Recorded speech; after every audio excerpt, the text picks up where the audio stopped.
nós que nascemos em comunidades tradicionais e aí rurais, quilombolas, indígenas, ribeirinhas, a gente não necessariamente precisa ter um objetivo específico para agir pelo clima, porque a terra é o nosso sustento, sabe?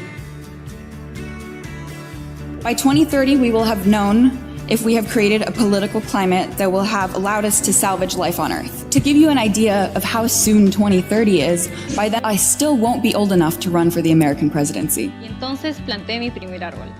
Recuerdo que este fue mi primer proyecto liderado por mí mismo. Fui a la comunidad de Cantagallo, Shipibo con Ivo, y convoqué un grupo de jóvenes conformado por niños, niñas, que tenían mi mismo propósito, de construir una comunidad más ecoamigable, más verde.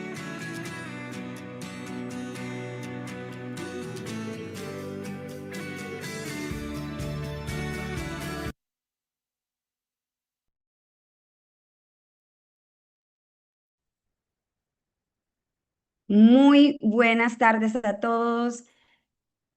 Boa tarde, everyone. Good afternoon, everyone. Welcome to ECOVISION 2025. My name is Oriana Torres. I'm a director for development and partnerships at LALA. And on behalf of our organization, it's such an honor to have you here. LALA, Latin American Leadership Academy, is an organization, a social enterprise that finds, develops, and connects young change makers from across the Latin American region. And we help them, we help you, many of you are here, build the skills, the networks, and the values to drive social, and in this case, environmental transformation across your communities.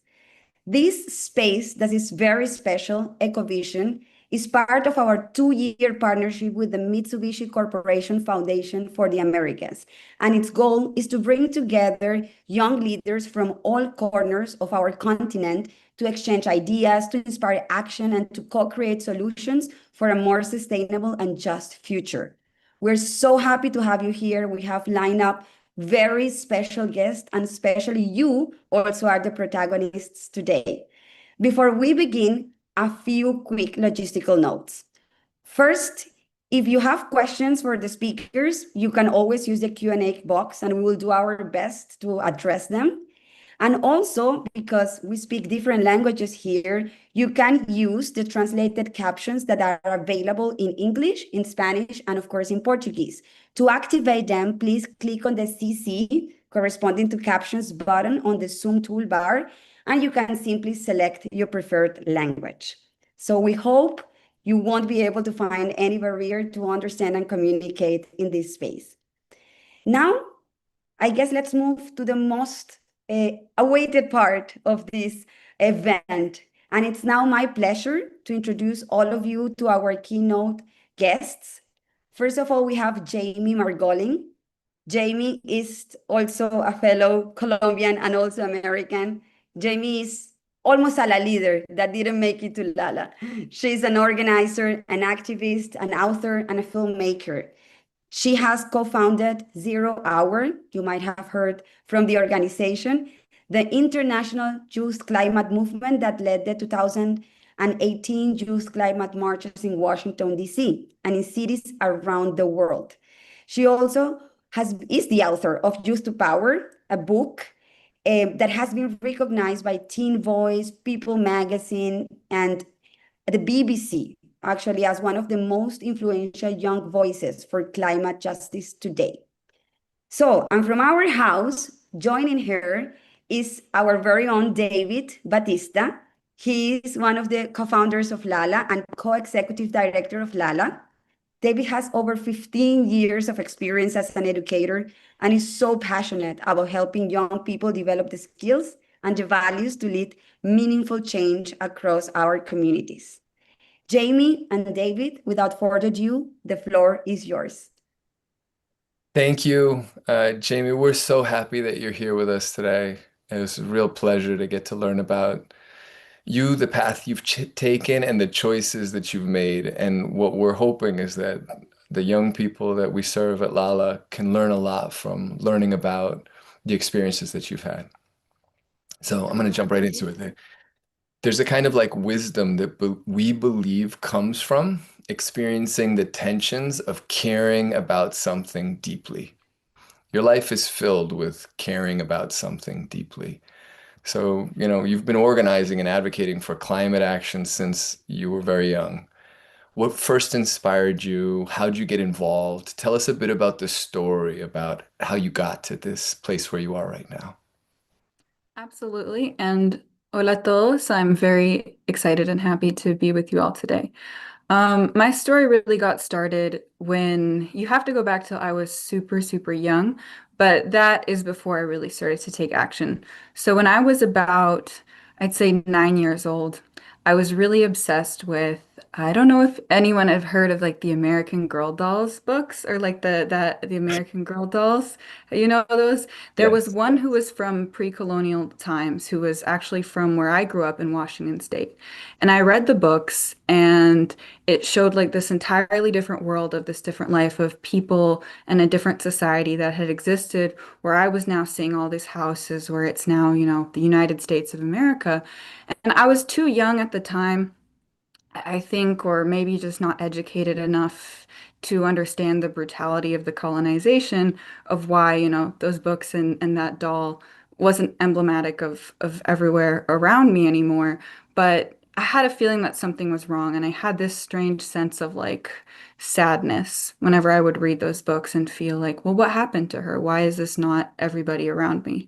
Um, and I kind of pushed those, I didn't really know what to do with those feelings or kind of, I guess, discomfort with the whole cognitive brain, United States of America. It plays tricks on your brain, like something feels off, but you're not exactly sure what is. And then everything really came to head around the 2016 election. And I saw, this president, this person at the time hadn't been president yet, but was running for president. And I thought everything that he said was wrong and unacceptable. And so I used my power. I was only 14 years old, and I started to volunteer at the local Democratic campaign headquarters. And that's the way I started using my voice was I would just be operating the phone machines, um, doing translations in Spanish for people who couldn't access voting information in English. And I kept it electoral, was very much how I was involved, but it was kind of disconnected from those earlier feelings of something being a little off with the whole American empire as it was. Um, that hadn't quite clicked for me yet. But I was absolutely devastated by the results of that 2016 election. I was 14. I was so distraught. I couldn't even vote in it, but I did what I could. And then a coworker of my mom recommended a local environmental organization for me to put my energy into. Your daughter seems to care a lot. Maybe this is where she can have that catharsis doing this work. And at the time, it was called Plant for the Planet. Now they've changed their name to Climate Action Families. And there's a group of parents and kids who were doing different actions like lobbying their local state elected officials, going to the state houses and the different political buildings and actually knocking doors and talking to people about policy, about local things happening in Seattle, about all sorts of these issues. And while I was at these events, a lot of the people that would be present there were people from the local tribes, like the Duwamish tribes, Suquamish, Puyallup, and they would be there and be giving speeches about how the fossil fuel industry and colonialization has impacted them. And so through there, the seeds started to kind of weave about these questions I had had about the United States as a country, um, and also how climate change ties into what these communities were going through. And my mind started to expand more and more. But eventually I felt like the work that I was doing in Seattle wasn't really being heard. We were kind of getting nowhere. I'm not saying that meaningful work wasn't done, but it just felt like I wasn't being listened to. And so then I started I put out a call to action that I had this idea for a big march for environmental justice. This was before the school strike for climate movement. This was before Greta Thunberg did her school strikes. And so, like, big marches of young people for climate action wasn't really something that I was seeing on the news. And because the Women's March and other big marches had been happening recently, I was very captivated by the power of mass mobilization and how you can visualize the anger and discomfort of people with what's going on the streets. But I had no idea how to organize a march. I was 15 years old. I had just been dabbling in local community work, and so I didn't know what to do. Um, and that's when I decided to bring in people who I felt like knew what they were doing, bring in a couple of other youth, and we organized the youth climate marches in 2018 in 25 cities around the world for climate action, saying that we're young people, we're inheriting this world that is being destroyed, but we had no say in how it was created in these laws that are destroying our planet, but yet we are going to feel the worst impact. And so that was our demand. We had written out specifically, you can still read them, thisiszerohour.org, about what we had written out and what we were demanding from our leaders. And so that mobilization ended up being a huge success, which laid the groundwork for a lot of future actions. And by then I was 16, and then I just continued taking more and more action. And that's really how I got started.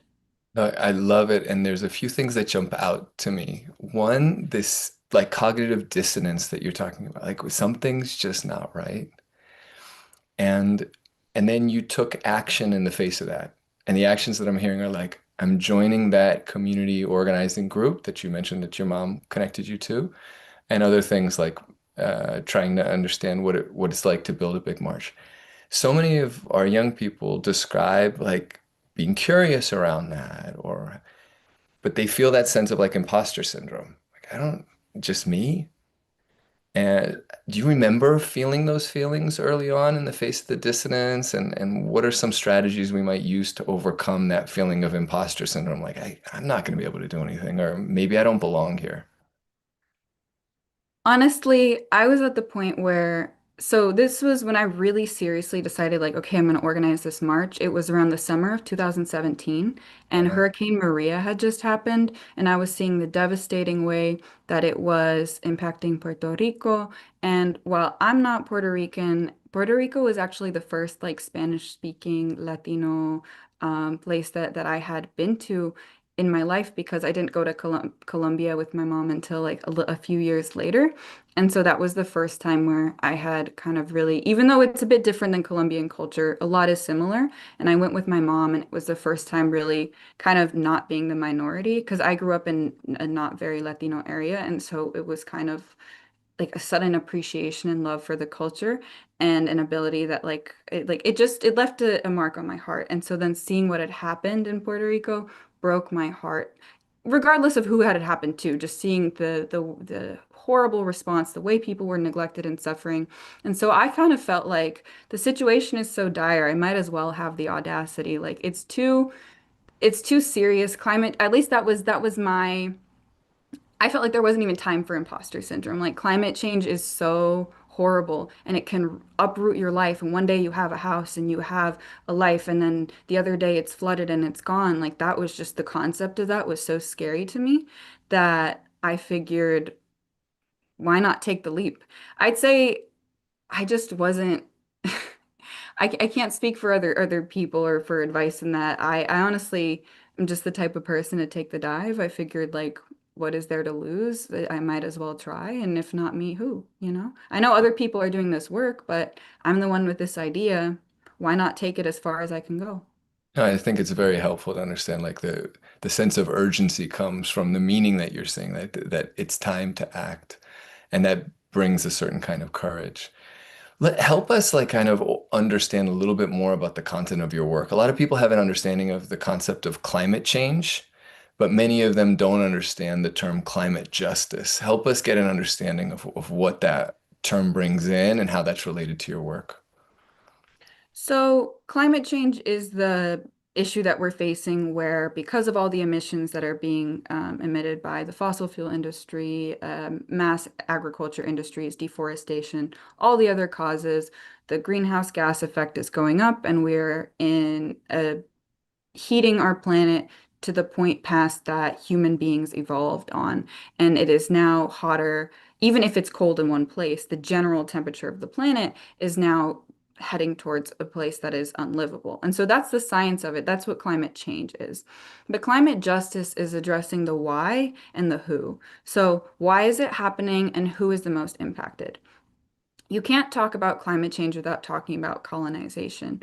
It was the mass destruction of cultures all across the Americas and around the world and other places that then replaced cultures that lived in reciprocity with the land with a mindset and a way of life of endless extraction, endless profit, where suddenly, even though, the main claimed religion of these places is usually Christianity. If we're talking about the Americas, the real religion is capital, and the real religion is profit.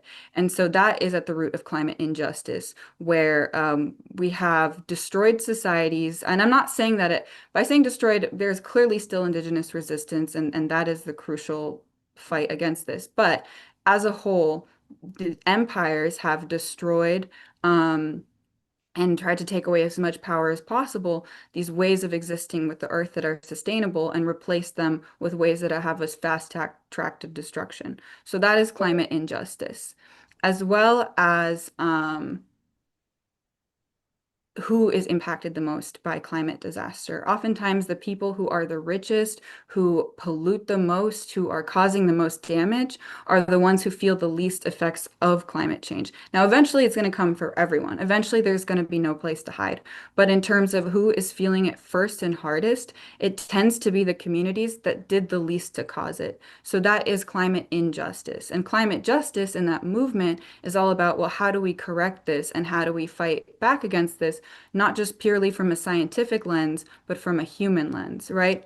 Like the vast majority of fossil fuel and coal plants in the United States are built in Black and Latino communities. If you look at people who are experiencing the damage and violence from mining, it's going to be a lot of indigenous communities in the Americas who are experiencing oppression, destruction, even murders from the interests of these corporations. So that's what climate justice is combating the human reality of how the climate crisis is playing out.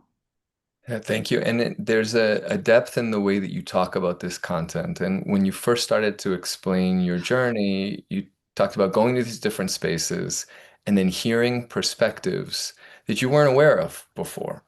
And I'm assuming over the course of these many years, you've built a community of perspectives that you listen to that have deepened your understanding of these topics. Can you say a little bit about what that process is like? Like, how do you find and maintain the community of voices that inform uh, your work?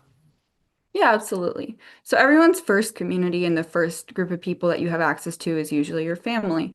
My family on my mom's side, they are from Bogota, Colombia, very, Christian city Colombians. So the perspective that I get from my family, my abuela's from a small village in Cachipay, Cundinamarca, but she left like the village life a long time ago when she was little Mm. and from then on lived in the city. And her village was still like a Christianized, like I guess what you would call like a mestizo village. So no really pre-colonial, pre-Hispanic kind of knowledge was being taught, other than maybe some foods that were being made and like other tiny things that are preserved. Vast majority is like, I guess, generalized Colombian culture. And then I have the generalized American consumer culture of where I grew up in, where I was born. And so, in terms of a lot of these indigenous perspectives, I wasn't getting them from my family. I wasn't getting them, from my schooling because the American education system is very, it'll teach you what it wants you to know. And it's not going to teach you the values and ways of being of the people that it tried to eradicate. And it's certainly not going to talk to you about all the horrors that it committed to get to that point.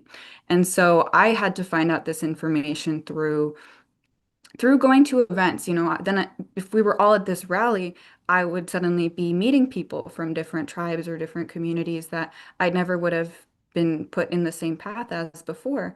And I formed friendships that have completely changed how I look at the world. I always, like I said at the beginning, through books and other things, I always had like an inkling that something was wrong. But then talking face to face with people that are living this battle in real life that are saying, yeah, the miners are in my community's backyard. I had an uncle that was assassinated related to these problems. Suddenly, it's much more personal. Suddenly, colonialism is much less a historical thing and much more oh God, I'm worried for my friend's safety. And then the way that you interact in these spaces is completely different. So the way that I care about and think about the world now is so much different because going to these events, going to these protests, going to these rallies and smaller discussions and panels, I've built a network of friends and community members that have experiences different to mine that have completely opened my eyes and then made me want to fight for them even harder.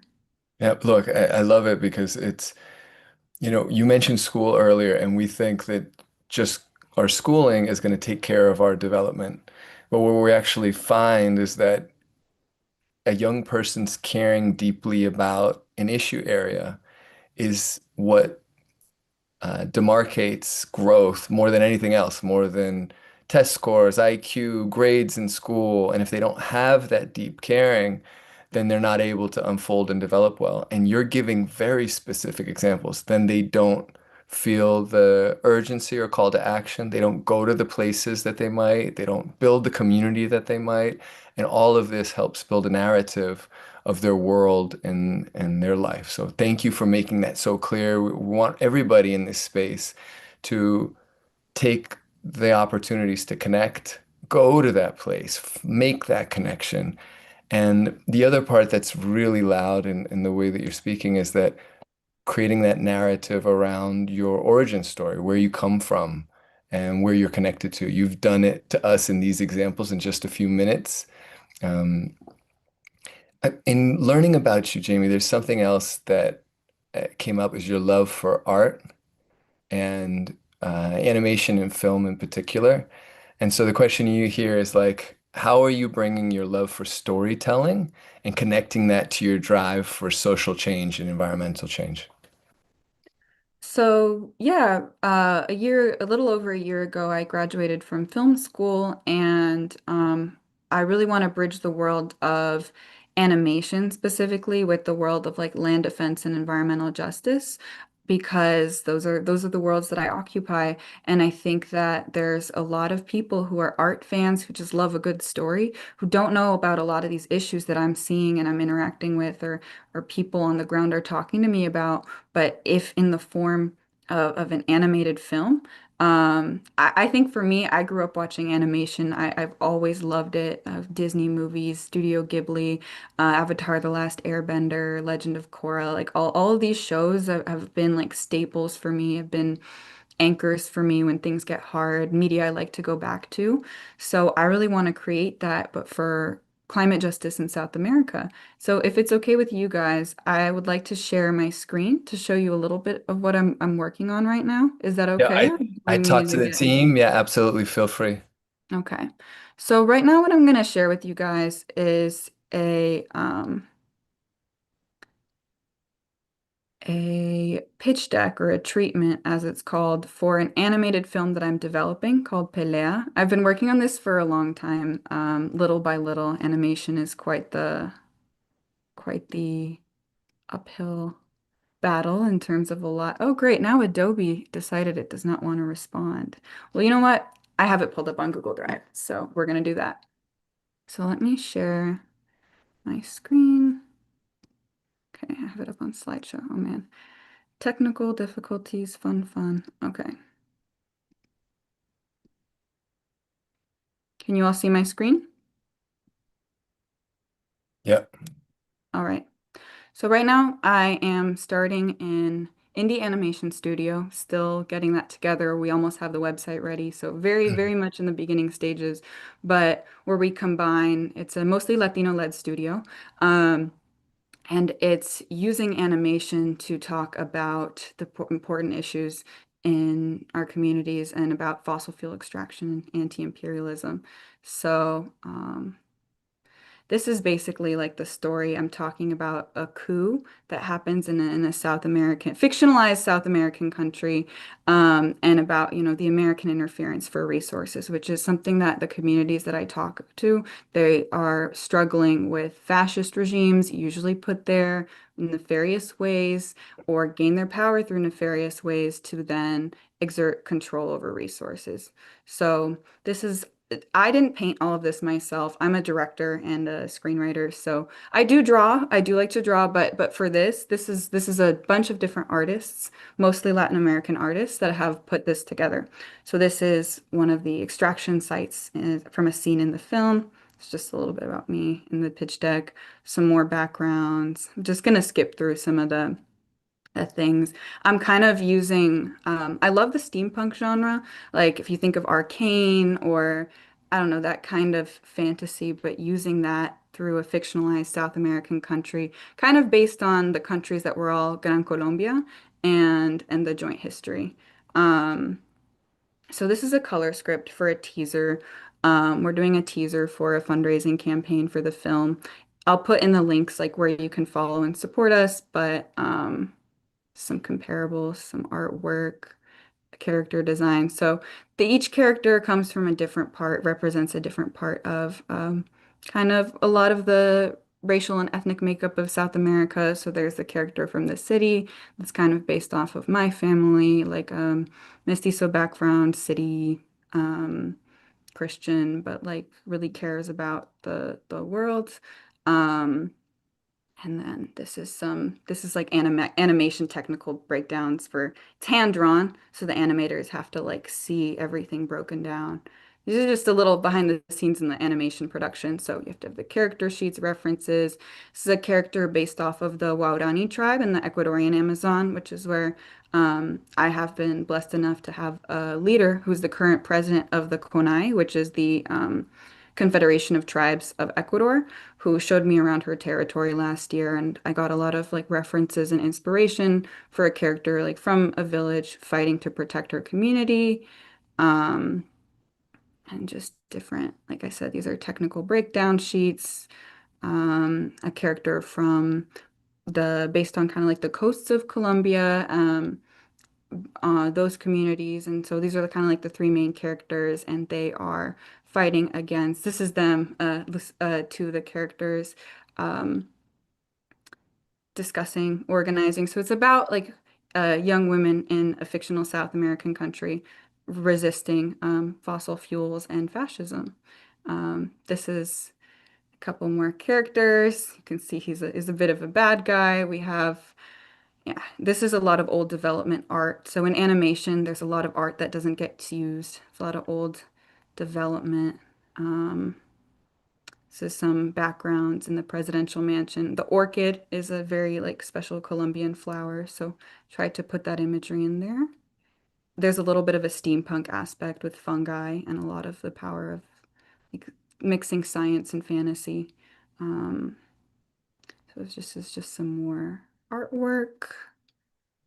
It's kind of you can kind of see the energy of what I'm going for and what I'm building. So very much mixing steampunk and fantasy with environmental resistance, environmental justice. These are like sample drawings for the homes of the characters that are from the rainforest community.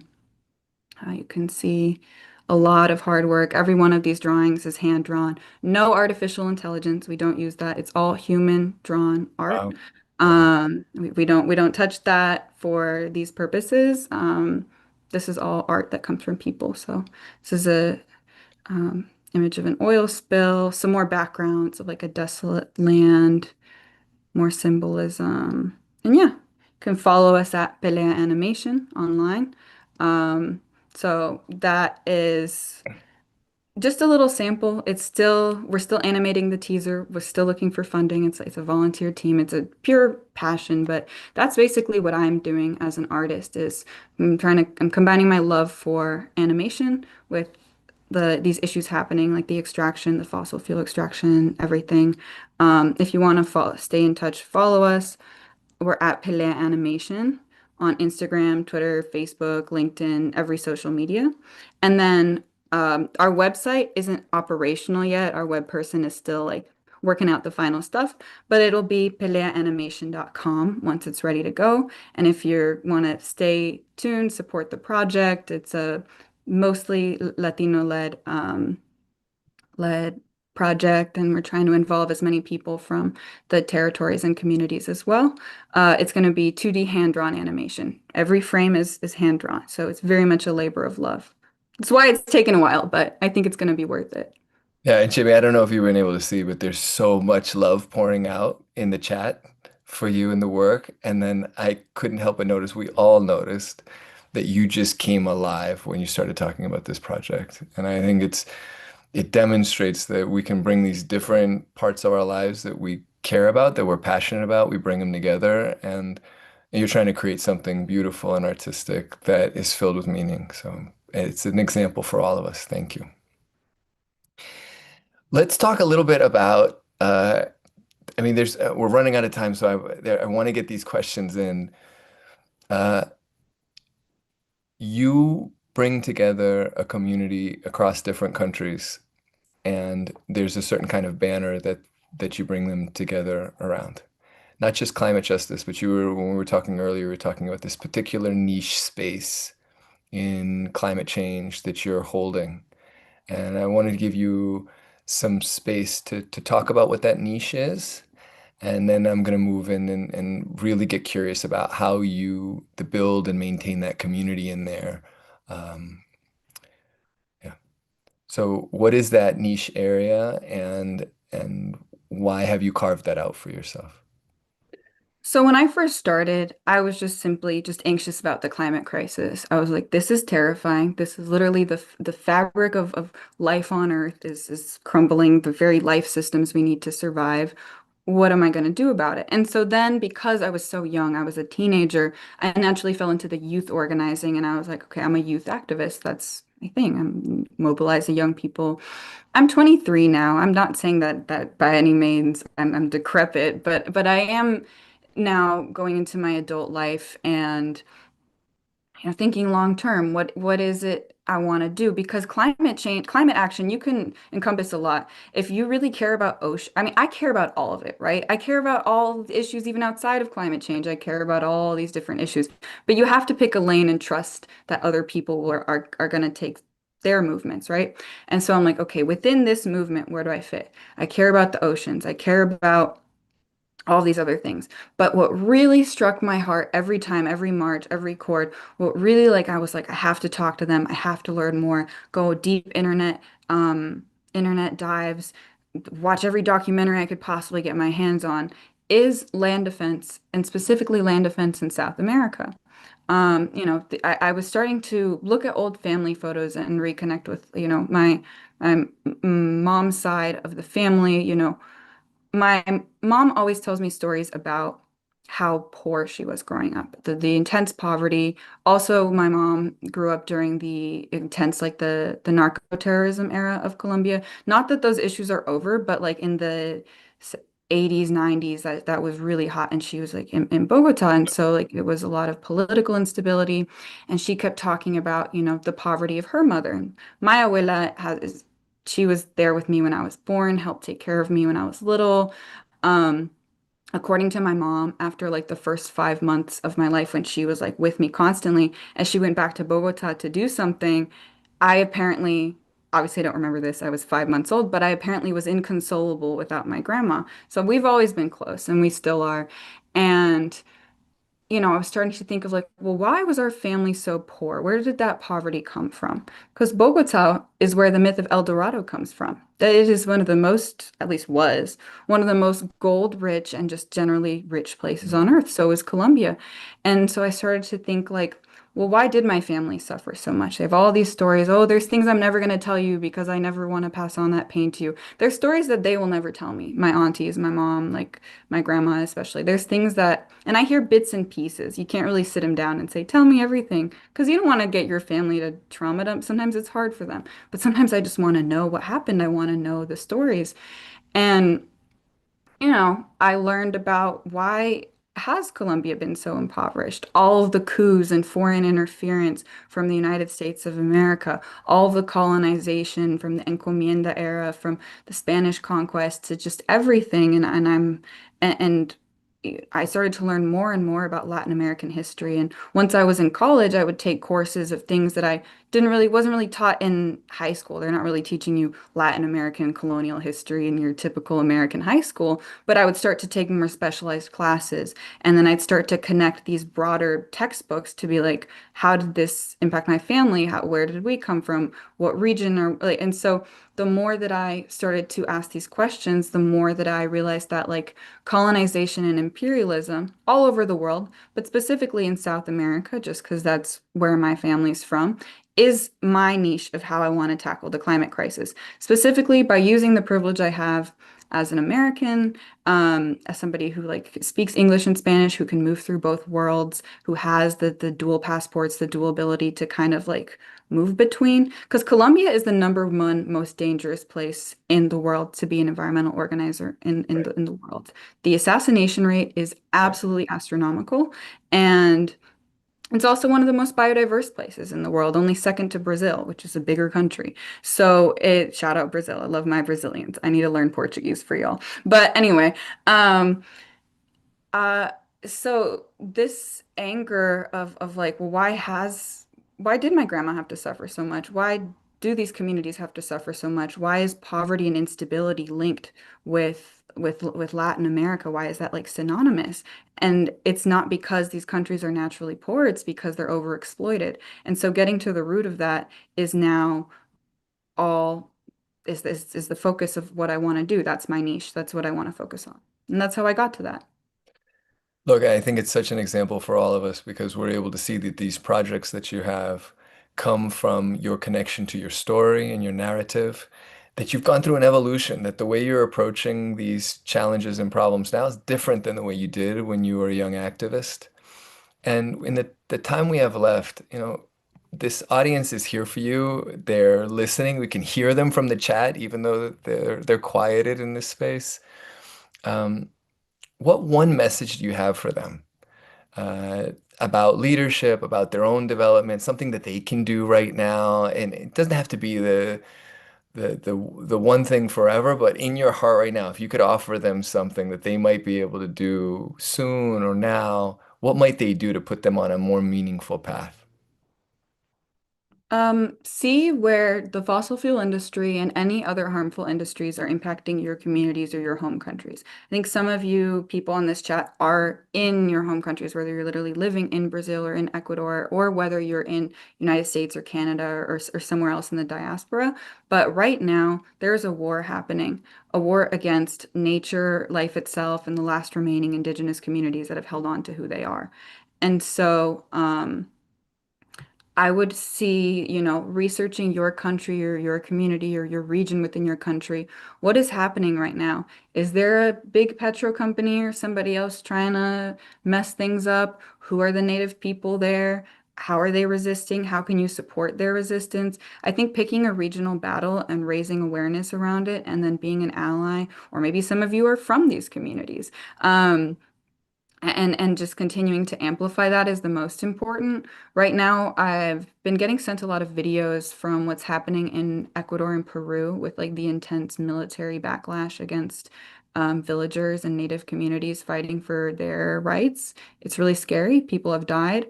And so, as fascism creeps in, as more and more like the land grabs, it's like so much was stolen, but it's never going to be enough. They're not going to be happy until they steal everything, till there's nobody left and there's nothing left. And so, how can you be a part of that resistance? So yeah, I would say research what is happening, what the fossil fuel industry is doing, or any other companies, and how you can join movements of resistance. Because once the Amazon rainforest passes a certain threshold of loss of forest, that becomes the Amazon desert. Once these certain regions are like once like there we are on a finite level of time, and as much as I want to be positive and motivational, it's also serious and dire. So I think all of your energy and all of your excitement is needed like in these battles. You don't have to be literally on the front lines of the protest, but if you're good at engaging people on social media, spread the word. If you are really respected in your job or workplace, spread the word there. If you're an artist, if you're an engineer, if you're a doctor, whatever your passion is, lend yourself to that fight, I think is my advice.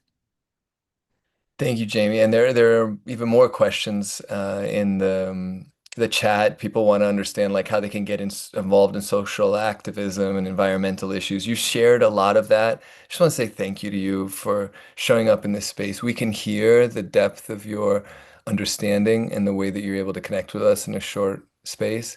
And you serve as an example to us that our development doesn't just depend on the schools and support systems around us, that we can make choices to help ourselves put ourselves on better paths of unfolding and wisdom and understanding and learning. So thank you. And I'll hand it back to Ori. Thank you. And I'll put a few links in the chat of where people can get involved. Thank you. Oh my God. A heartfelt thank you to you, Jamie, and to David for this powerful and inspiring conversation, and to all of you that joined us from across Latin America and beyond for this EcoVision 2025. It's been a while since it's just 45 minutes that we have been together through such intentional questions and beautiful answers. We were taking on a journey of what change making is. We really made this year an effort to bring to you a keynote that looked like you, La Líderes, and that you could feel identified and that could also believe that also you can drive that change in your communities. Many of you, all of you are, but seeing someone like Jamie doing it as well and telling the story, still being very young, I think has been an absolute gift to all of you. So now we unfortunately need to end this first chapter of EcoVision, but to all our LALA ambassadors and networkers, you are cordially invited to the second part of the event. It will begin shortly in a different Zoom link, and please check your emails for the link to join because we will get started in a few minutes. So thank you all again for being part of this incredible journey, and we are in this together toward a better future. Thank you.